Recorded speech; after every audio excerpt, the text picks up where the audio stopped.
एक बार बोल दीजिए शिव गुरु महाराज की जय।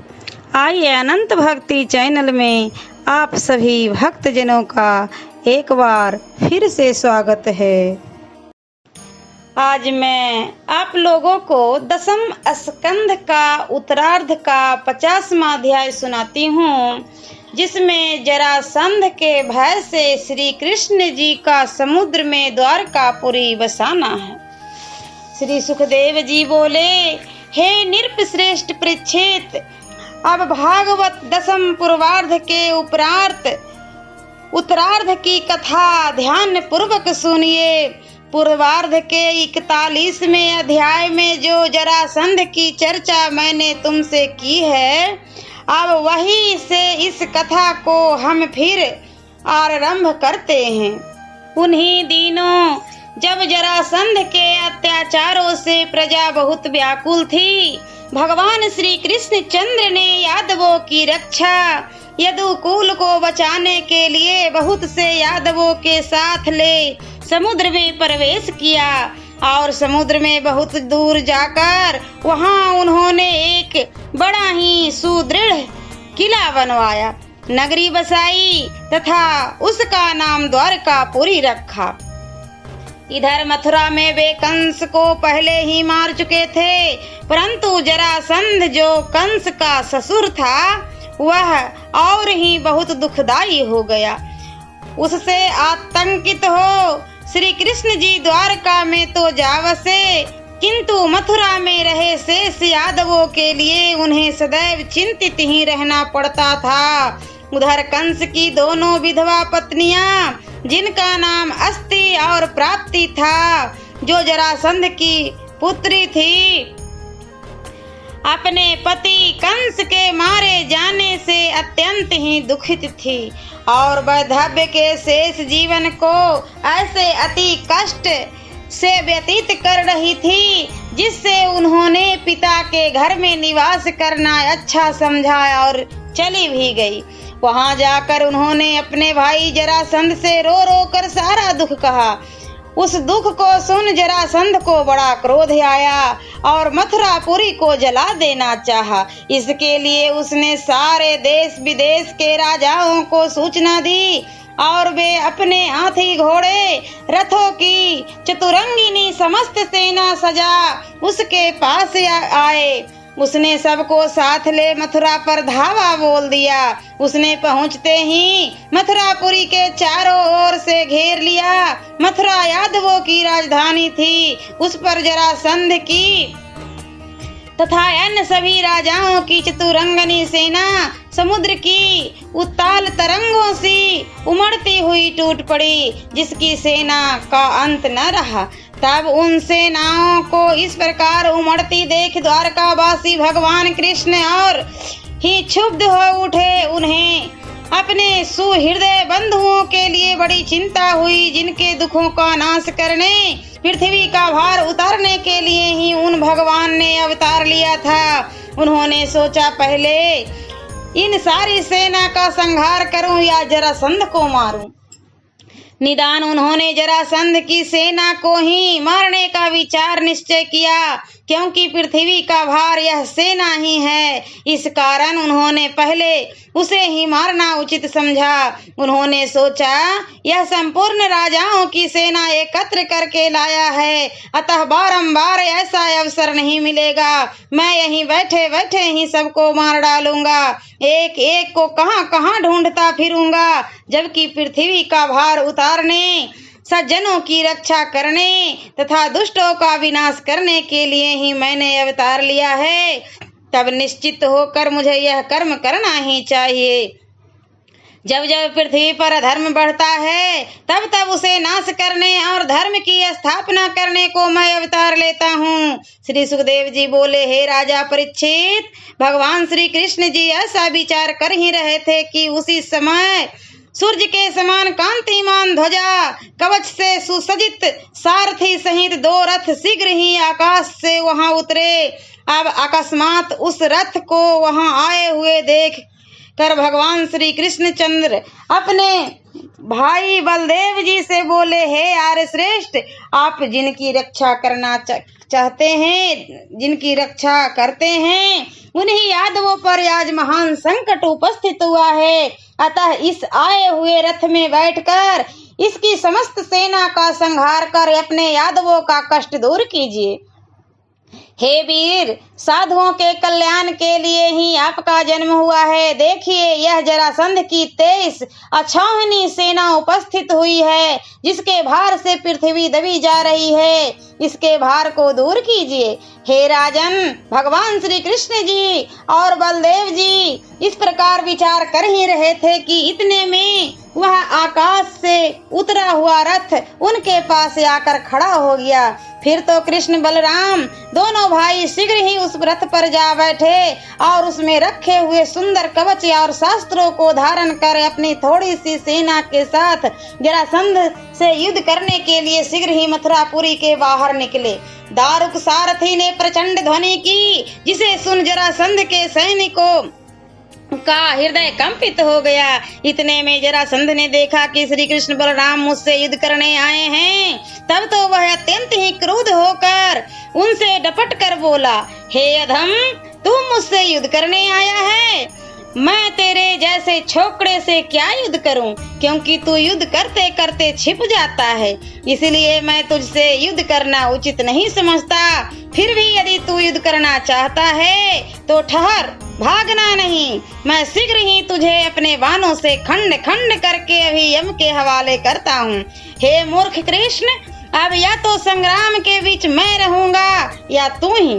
तब जरासंध के इस वचनों को सुनकर श्री कृष्ण चंद्र बोले, जरासंध, तू यह क्या बकवाद करता है? सूरवीर संग्राम को पाकर व्यर्थ की बकवाद नहीं करते, किंतु अपना पुरुषार्थ दिखाते हैं। तेरी मृत्यु तो निकट है, इसी कारण मैं तेरी बात पर ध्यान नहीं देता हूँ। ऐसा कहकर भगवान श्री कृष्ण चंद्र और बलदेव जरासंध के ऊपर अपने सैनिकों सहित वैसे ही टूट पड़े जैसे वायु, बादल और धूलि आदि सूर्य अग्नि पर टूट पड़ते हैं। इधर जब मथुरापुरी में ब्रज वनिताओं ने उस युद्ध की उड़ी हुई धूलि में श्री कृष्ण चंद्र के छिपे हुए रथ को न देखा, तो वे अपने अटारियों, महलों और द्वारों पर खड़ी हो शोक से अत्यंत ही विह्वल हो गई। उधर युद्ध छिड़ गया था, बाणों की भयंकर वर्षा हो रही थी। जरासंध के सैनिक बड़ी वीरता से कृष्ण के सैनिकों को मार रहे थे। तब अपने बंधुओं को अत्यंत आहत देख श्री कृष्ण जी ने बड़ी वीरता से अपना धनुष बाण चलाना आरंभ कर दिया। देवताओं से पूजित प्रत्यंचा से निकले बाण शीघ्रता पूर्वक जरासंध के वीरों का प्राण हरण करने लगे। बात की बात में कटे हुए रथ, हाथी, घोड़े और वीरों की संग्राम भूमि पर पट गई। उनके शरीर से निकले हुए रक्त से उड़ी हुई धूलि शांत हो गई। रक्त की धारा बह चली। फिर तो बारंबार हाथी, घोड़े और मनुष्य के कटते रहने से जो भीषण रक्त प्रवाह हुआ, उससे जो नदी की धारा और बढ़ी, तो उसमें वीरों की खंडित भुजाएं सर्प के समान बहती हुई दिखाई पड़ती थी। वीरों के खंडित सिर उस बहती हुई धारा में कछुए के समान जान पड़ते थे। मरे हुए हाथी टापू के समान, मरे हुए घोड़े घड़ियाल के समान उछलते हुए दिखलाई पड़ रहे थे। वीरों की लंबी लंबी भुजाएं और जंघाएं मछली के समान तथा केस सेवर के समान दिखलाई पड़ रहे थे। हे राजन, उस नदी की वेगवती धारा में वीरों के खंडित शस्त्र इस प्रकार बह रहे थे मानो वन के झाड़ झंखाड़ बह रहे हैं। वीरों के शरीर से आभूषण उस रक्त की धारा में कंकड़ पत्थर के समान बह रहे थे। युद्ध इतना भीषण हुआ कि जैसा कभी नहीं हुआ था।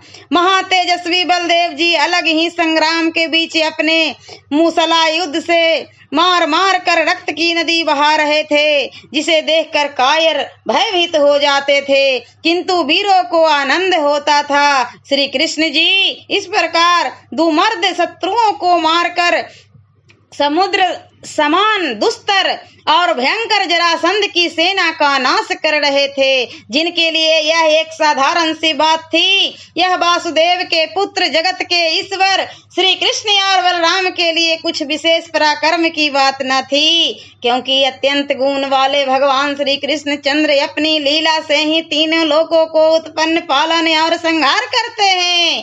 तब भला उस श्री कृष्ण चंद्र के लिए जरासंध को मारना कौन सी आश्चर्य की बात है।